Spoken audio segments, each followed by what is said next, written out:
నమస్తే, welcome to Suman TV.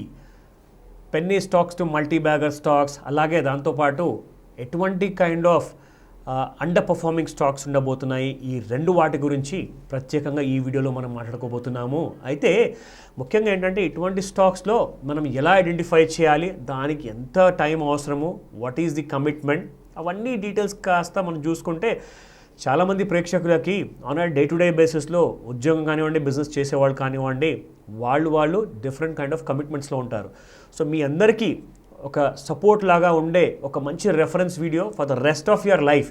Me life long కోసము ఇటువంటి కైండ్ ఆఫ్ థియరీస్ ఏదైతే మేము వాడుతున్నామో, ఎటువంటి కైండ్ ఆఫ్ టూల్స్ అయితే వాడుతున్నామో, దాంతోపాటు మేము ఏదైతే కంపారిజన్ టూల్స్ కూడా కానివ్వండి, ఆ రీసెర్చ్లో భాగంగా మీకు సపోర్ట్ అయ్యేలాగా మీరు లైఫ్ లాంగ్ యూజ్ చేసుకునేలాగా అటువంటి వీడియోస్ని ప్రత్యేకంగా సుమన్ టీవీ ప్రేక్షకుల కోసం మేము ఇది స్టార్ట్ చేశాము. సో అందులోనే భాగంగా ఈరోజు మనము ఒక penny to multi bagger stock ఎలా ఉండబోతుంది, దాని పేరేంటి అండ్ దాని బయింగ్స్ అండ్ టార్గెట్స్ ఏంటి, సో అది మనం ఫస్ట్ చూసుకుందాము.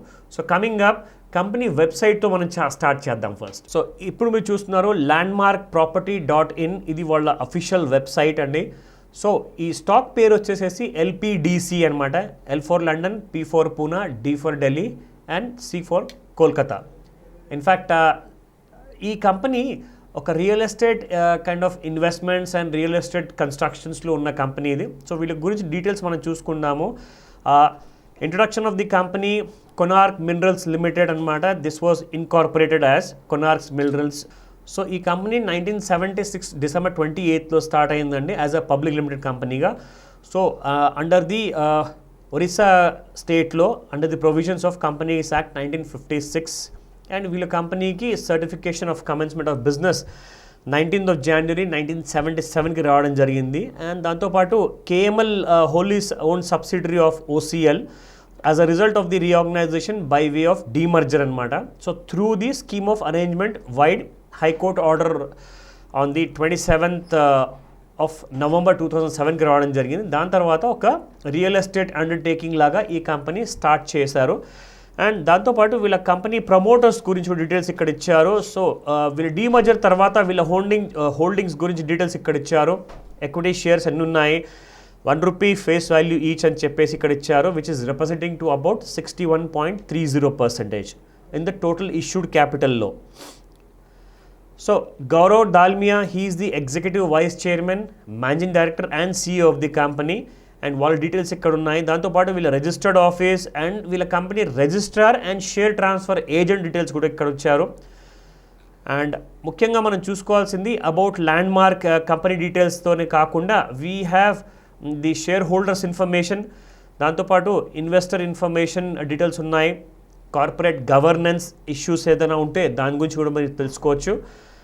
వీళ్ళ company performance details, financial results announce చేసినవి, అండ్ దాంతోపాటు పబ్లిక్ డాక్యుమెంట్ ఏదైతే వీళ్ళు ప్రతి షేర్ హోల్డర్కి ఇవ్వాలో ఆ డీటెయిల్స్ కూడా ఇక్కడ ఉంటాయి.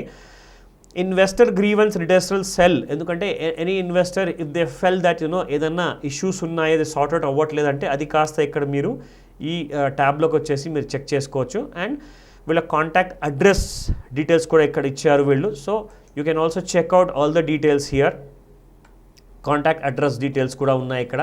సో ఇన్ఫ్యాక్ట్ షేర్ హోల్డర్ ఇన్ఫర్మేషన్లో కూడా if you can go inside, వాళ్ళ షేర్ హోల్డింగ్ ప్యాటర్న్స్ ఏంటి, stock exchange information, corporate benefit, registrars and share transfer agents ఇందాక మనం మాట్లాడుకున్నాము. అండ్ న్యూస్ పేపర్లో ఏదైనా పబ్లికేషన్స్ వచ్చాయా ఆ డీటెయిల్స్ కూడా ఇక్కడ వీళ్ళు ఇచ్చారు. And apart from that investor information సెక్షన్లో చూసుకుంటే FAQs అంటే ఫ్రీక్వెంట్లీ ఆస్క్డ్ క్వశ్చన్స్ ఏమన్నా ఉంటే ఇన్వెస్టర్స్ వైపు నుంచి ఆ క్వశ్చన్స్కి ఆన్సర్స్ కూడా మీరు ఫైండ్ అవుట్ చేసుకోవచ్చు. ఇంపార్టెంట్ ఫామ్స్ ఏవైతే డౌన్లోడ్ చేసుకోవాలనుకుంటే ఆ డౌన్లోడ్ చేసుకునే ఫామ్స్ ఇక్కడ ఉన్నాయి. వాళ్ళ board of director details, committees to the board, independent directors and their terms, voting result, ballot paper, poll result, దాంతోపాటు postal ballot and unpaid dividends ఏదన్నా ఉంటే ఆ డీటెయిల్ కూడా ఈ ట్యాబ్లో మీరు తెలుసుకోవచ్చు. So there are lots of details కంప్లీట్గా వీళ్ళు ఇచ్చారు. మీరు ఏదైనా కావాలనుకున్నా ఆర్ ఈవెన్ అవసరం లేదనుకుంటే కూడా ఖచ్చితంగా ఇన్వెస్ట్మెంట్ చేసే ముందు ఒకసారి చూసుకోవడం always good to know information అనమాట. So better you check it out. So ఇది వీళ్ళ website details. LPDC stock chart, ఇది మంత్లీ చార్ట్లో ఉంది. ఇన్ఫ్యాక్ట్ ఒక 52 వీక్ లో క్రియేట్ చేసిందండి ఇన్ ది ఇయర్ 2020 మార్చ్ నెలలోనే. సో అది కాస్త 75 పైసల వరకు రావడం జరిగింది. ఆ 75 పైసల తర్వాత ఒక రౌండ్ ఫార్మేషన్, ఒక సాస్ ఆఫ్ ఫార్మేషన్ ఇచ్చిన తర్వాత ఈ స్టాక్లో ఒక అప్వర్డ్ స్ట్రాంగ్ మూవ్మెంట్ మనం చూస్తున్నాము. సో మంచి స్టాక్ మూవ్మెంట్ వచ్చింది, దాదాపు 6 రూపీస్ వరకు వెళ్ళడం జరిగింది. సో డెఫినెట్లీ ఈ స్టాక్లో ఒక స్ట్రాంగ్ కైండ్ ఆఫ్ సపోర్ట్స్ ఉన్నాయి. One can prefer this stock to buy around about ₹1.90, ₹2 మధ్యలో you can prefer to buy this stock. And stop losses చూసుకుంటే stop loss it has to be below 75 paisa. And targets upside మనం చూసుకుంటే ఈజీగా మనకి more than ₹14 targets ఉన్నాయి within the next 1 ఇయర్లో. But do your own research. మీ strategies ప్రకారంగా మీరు డిజైన్ చేసుకున్న ఏదైతే మీరు ప్రిన్సిపల్స్ అండ్ డిసిప్లిన్స్ ఉంటాయో అవన్నీ ప్రకారంగా మీరు క్రాస్ చెక్ చేశాక ఇటువంటి స్టాక్లో మీరు డెసిషన్ తీసుకోండి ఇన్వెస్ట్మెంట్ చేసే ముందు. మీ ఎక్స్పర్ట్ సలహాలు ఏమైనా ఇచ్చేవాళ్ళు ఉన్నారా, తప్పకుండా వాళ్ళ ఎక్స్పర్ట్ సలహాలు కూడా తీసుకోండి. దాని తర్వాత ఇటువంటి స్టాక్స్ని మీరు ప్రిఫర్ చేయండి. సో ఇప్పటిదాకా మనం మాట్లాడుకున్నాము ఒక అవుట్ పర్ఫార్మింగ్ స్టాక్ గురించి. ఇప్పుడు ఒక అండర్ పర్ఫార్మింగ్ స్టాక్ గురించి నేను ఎందుకు చెప్పబోతున్నానంటే, ఒకవేళ ఈ స్టాక్ మీ పోర్ట్ఫోలియోలో ఉందనుకోండి, అది తెలియకుండానే ఆ స్టాక్ కాస్త మీ ఇన్వెస్ట్మెంట్స్ని తినేస్తూ ఉంటుంది అండ్ ఒక డిజాస్టర్గా పర్ఫామ్ చేస్తుంది. సో ఆ డిజాస్టర్ మరీ ఎక్కువగా జరిగే ముందు ఈ స్టాక్ని మీరు ఐడెంటిఫై చేశాక ఇటువంటి స్టాక్ గురించి ఎగ్జిట్ చేయాలా లేదంటే ఇందులో స్టాప్ లాస్ పెట్టుకోవాలా, ఆ డెసిషన్ మీరు తీసుకోండి. సో ఆ స్టాక్ పేరు చెప్పబోతున్నాను నేను మీకు. సో ఇది ఆ స్టాక్ పేరు పరాగ్ మిల్క్. సో ఈ స్టాక్లో ఇప్పుడు మనం చూసుకుందాము. ఇది మీరు రైట్ హ్యాండ్ సైడ్లో చూస్తున్న నిఫ్టీ ఇండెక్స్ చార్ట్. ఇది 2020 మార్చ్ నెలలో 7,526 వరకు పడిపోయిన నిఫ్టీ కాస్త చూసుకుంటే విత్ ఇన్ 1.5 ఇయర్లో మోర్ దెన్ డబల్ అయిపోయిన ఇండెక్స్ అండి. 18,594 వరకు వెళ్ళడం జరిగింది, అది అక్టోబర్ నెలలో.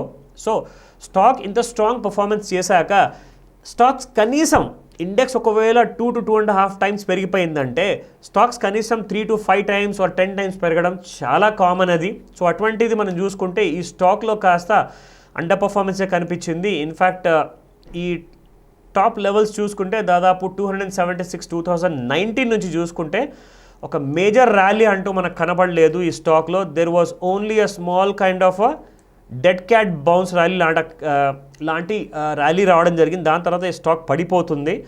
సో రీసెంట్గా చూసుకుంటే ఇందులో కరెక్షన్ అయ్యిందండి. అదే సేమ్ మార్చ్ నెలలో 2020లో ₹48.50 వరకు రావడం జరిగింది. అక్కడ నుంచి ఈ స్టాక్ 159 వరకు వెళ్ళింది. But again the stock fizzled out. So fizzle out అయిపోవడం వల్ల చాలామంది ట్రాప్ అయిపోతారు.